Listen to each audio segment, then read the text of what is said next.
I think if people are like, I want to accomplish this goal, the very next question is why? And then go, why? If your why is so strong, how it's gonna be done, it doesn't matter. You'll figure out. You've got a book out called Level Up. Rob Dial from the Mindset Mentor podcast.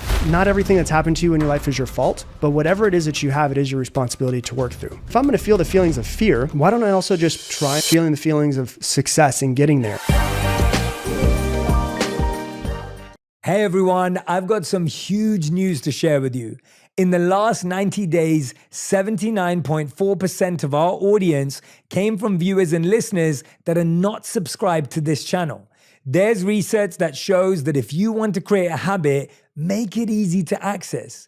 By hitting the subscribe button, you're creating a habit of learning how to be happier, healthier, and more healed.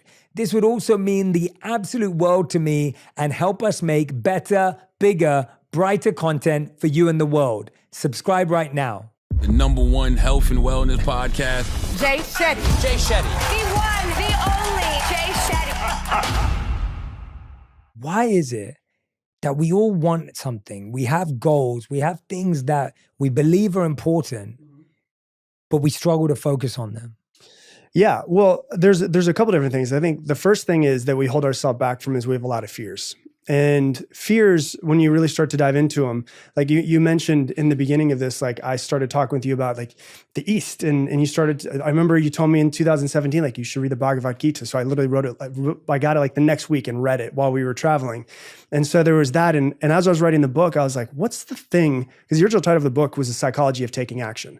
Because I was looking at the Mindset Mentor podcast. I have 1,400 episodes and I was like, it's just me speaking for almost every single one of them. And I was like, what do I teach? Like, what do people want from me? And I was like, it's almost all like tips and tricks to understand yourself to take action. Because everybody who's listening to a podcast has the awareness of, I want to improve, I want to get better, I want something different, but how do I do it? And so I started saying, okay, if taking action is what the book's going to be about, like, why don't people take action in the first place? And one of the things that pops up for people is fear. Like there's some sort of fear that pops up for them. And I had a conversation with one of my friends who went and lived in the tribe with a tribe, a native Brazilian tribe in the middle of Brazil. And so he had to fly into a town, he had to hop on a boat and go for 2 days on a boat in the middle of nowhere. And he started talking to me about these things that he called primal fears and intellectual fears. So like a primal fear is pain or death is attached to it. And we don't really come up with too many primal fears in our life nowadays. Intellectual fear is like what we deal with all day long, which is, you know, the fear of rejection, the fear of failure, the fear of not being accepted, the fear of success. We all have these fears, and all of these fears are made up in our minds. And so I was listening to, I'm pretty sure it was Sadhguru I was listening to. And I was like, I put on, and I was driving around in Sedona as I was writing the book. I was there just to try to get my whole mind together. I was by myself writing it. And I was like looking at fears and trying to figure them out. And one thing that he said that like really hit me more than anything else is, okay, I've identified my fears. And the next thing is, well, how do I overcome these fears? And if it's an intellectual fear, the fears that exist in our minds is you can't overcome something that doesn't exist.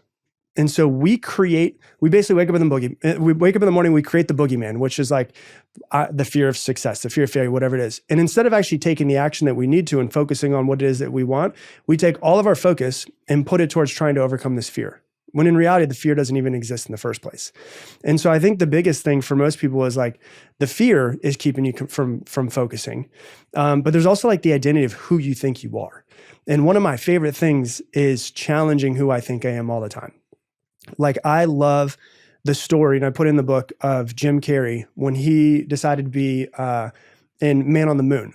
And the Man on the Moon was a movie where he ended up playing Andy Kaufman. And there was a whole documentary that was done on this, and they curbed it for like 20 years because it was so off the rails of how crazy he went. And what he did was it's a documentary called Jim and Andy that's on him playing the role on Man on the Moon. So Andy Kaufman was a guy who was once alive. And the crazy part about Andy Kaufman is he also played other characters. So it was Jim Carrey playing Andy Kaufman, who played like Tony Clifton and other characters. But the thing that happened with him was that he would never break character. So he was a method actor. So for 4 months, he played as this real life person.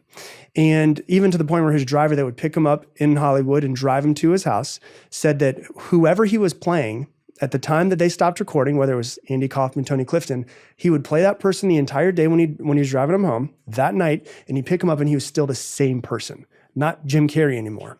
And so what happened was he ended up like, and it gets kind of crazy, where he ends up doing therapy sessions with Andy Kaufman's real daughter and his family to like help them overcome his sudden death.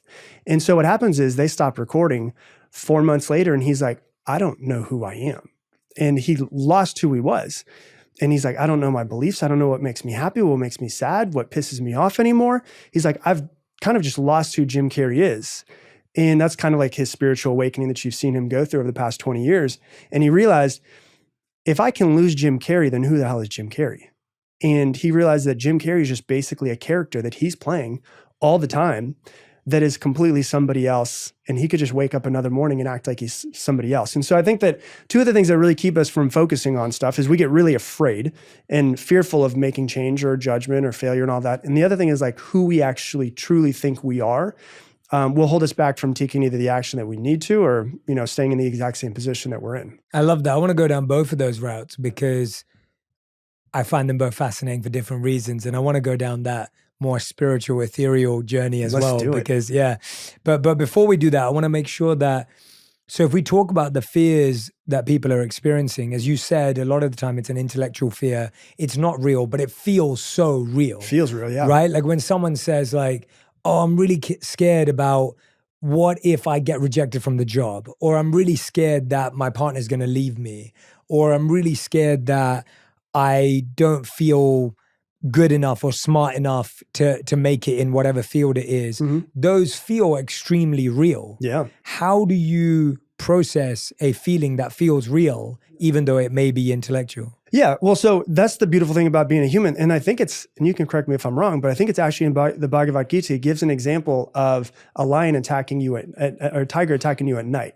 And, one of the examples I give in the book is similar to that, where it's like, if you think about it, we've all had this, we have a really intense dream, like you're walking in a forest, whatever it is, and you see a lion, it starts running after you, you run from it, you turn, you look over your shoulder, it's getting closer, you're still running from it, you turn, you look over your shoulder, just as teeth are about to dig into you. And you wake up in the middle of the night and your body didn't move at all.